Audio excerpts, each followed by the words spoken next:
ઘરમાં આ 8 જીવજંતુ આવવાથી ઘરમાં આ જીવજંતુઓનો આવવું ખૂબ જ શુભ સંકેત છે. આ 8 એવા જીવજંતુ છે જે ખૂબ જ શુભ માનવામાં આવે છે. જો આ 8 જીવજંતુ આપના ઘરમાં આવે તો સમજી લેવું કે દેવી લક્ષ્મી આપનાથી પ્રસન્ન છે. જો આ જીવજંતુ તમારા ઘરમાં આવે છે તો તમારા ભાગ્યનો ઉદય થવાનો છે અને તમારો જે પણ ખરાબ સમય હતો, તમે જે પણ સમસ્યાઓનો સામનો કરી રહ્યા હતા, તે બધું સમાપ્ત થવાનું છે અને તમારા માટે સારો સમય આવવાનો છે. જો આ 8 પ્રકારના જીવજંતુ ઘરમાં આવે છે તો ઘરમાં દેવી લક્ષ્મીનું આગમન થાય છે.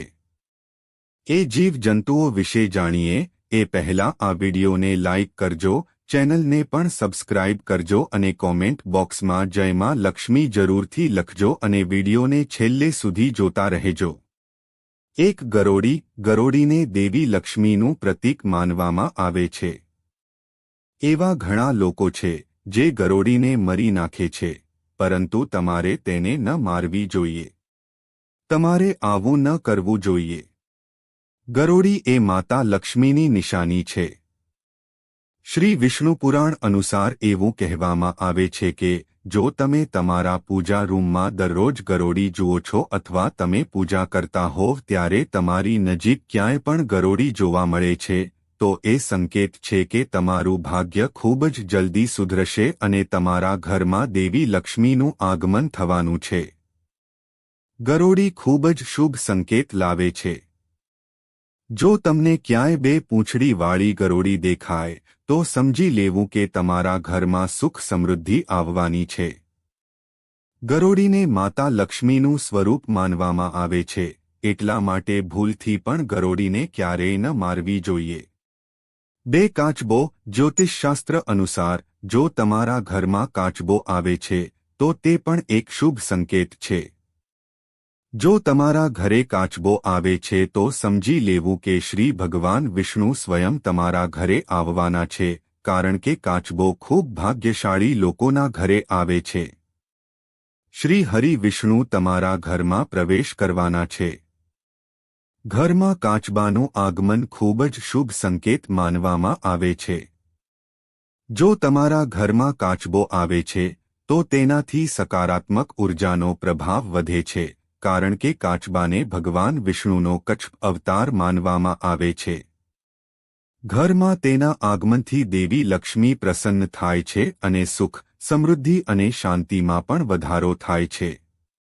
3 હુંદર. જો તમારા ઘરમાં હુદર પ્રવેશે છે તો સમજી લેવું કે દુનિયામાં એવી કોઈ શક્તિ નથી જે તમારા સમયને બદલે અથવા રોકી શકે. જે ઘરમાં હુંદર જાય છે તે ત્યાં ખૂબ જ શુભ સંકેતો લાવે છે. જે ઘરમાં હુંદર પ્રવેશે છે એ ઘરની કિસ્મત ચમકવા લાગે છે. હુંદર ખૂબ સુખ અને સમૃદ્ધિ લાવે છે. જો કોઈ વ્યક્તિની ચારે બાજુ ચુંદર ચક્કર લગાવે છે તો તે વ્યક્તિ તેના જીવનમાં ખૂબ જ પ્રગતિ કરી શકે છે અને તેની પ્રગતિમાં કોઈ અવરોધ નહીં આવે. તે દિવસે બમની અને રાતે ચોગની પ્રગતિ કરશે. વાસ્તુશાસ્ત્ર અનુસાર છૂદરનું આવવું આપના પરિવાર માટે ખૂબ જ શુભ સંકેત છે.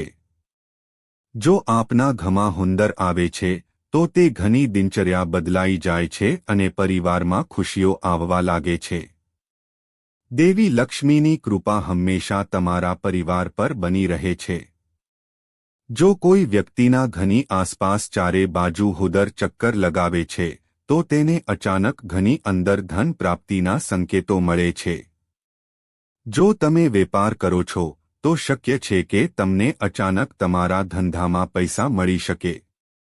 એટલા માટે જે ઘરમાં હુદર પ્રવેશ કરે છે તે ઘનું ભાગ્ય ઉદય થવાનું બિલકુલ નિશ્ચિત હોય છે. 4 વીંછી. જો તમારા ઘરમાં વીંછી દેખાય તો સમજવું કે તમારા ઘરમાં કોઈ મુશ્કેલી આવવાની છે. પરંતુ જો તમે 2 વ્યેહીને એક સાંકળમાં એટલે કે એકબીજાની પાછળ આ રીતે જોશો તો સમજી લો કે માતા લક્ષ્મી તમારું ઘર છોડીને જઈ રહી છે. પરંતુ જો તે આવી રીતે તમારા ઘરમાં પ્રવેશતા જોવા મળે તો સમજવું કે દેવી લક્ષ્મી તમારા ઘરમાં પ્રવેશ કરવાના છે, તમારા ભાગ્યનો ઉદય થવાનો છે. જેથી નાના વીંછી નીકળે છે તે ગરીબી અને દુઃખ દર્શાવે છે. પરંતુ જો તમે બે વ્યહીને એક સાંકળમાં એટલે કે એકબીજાની પાછળ આ રીતે જોશો તો સમજી લો કે દેવી લક્ષ્મી તમારા ઘરમાં આવવાના છે. તમારા ભાગ્યનો ઉદય થવાનો છે, પરંતુ વીંછી સોનેરી રંગનો હોવો જોઈએ. જો સોનેરી રંગનો વીંછી ન હોય તો તે નિશાની માનવામાં આવતું નથી. 5 ભમરો જો તમારા ઘરમાં ભમરો આવે છે તો સમજી લેવું કે તે ખૂબ જ શુભ સંકેત લઈને આવી રહ્યો છે. ભમરો તમારા જીવનમાં પરિવર્તન લાવવાનો, તમારા જીવનમાં ખુશીઓ લાવવાનો અને તમારા જીવનને વધુ સારું બનાવવાનો સંકેત લાવે છે. ઘરમાં ભમરોનું આગમન ખૂબ જ મહત્વપૂર્ણ સંકેત માનવામાં આવે છે. વાસ્તુશાસ્ત્રમાં કહેવામાં આવ્યું છે કે જો કોઈના ઘરમાં ભમરો આવે તો સમજવું કે તે ઘરમાં ભગવાન કુબેરનું આગમન સ્વયં શરૂ થાય છે અને ભગવાન કુબેર તે ઘર માટે ભંડારના દરવાજા ખોલે છે. એટલા માટે જે ઘરમાં ભમરો પ્રવેશે છે તે ઘરમાં સુખ અને સમૃદ્ધિ આવવાની છે. જો તમારા ઘરમાં ભમરો આવે છે તો તમે અનુમાન લગાવી શકો છો કે તમારું ભાગ્ય ચમકવાનો સમય બહુ જલ્દી આવવાનો છે. 6 કીડીઓ ખૂબ જ શુભ સંકેતો લાવે છે. વાસ્તુશાસ્ત્ર અનુસાર એવું કહેવાય છે કે જો વ્યક્તિના ઘરમાં કીડીઓ પૂર્વ દિશા તરફથી આવી રહી હોય તો સમજી લો કે જલ્દી જ તમારું ભાગ્ય તમારો સાથ આપવાનું છે. ખૂબ જ જલ્દી તમારા દુઃખના દિવસો દૂર થવાના છે અને તમારા ઘરમાં ખુશીઓ આવશે અને તમારા પરિવારના સભ્યોની પ્રગતિ થશે.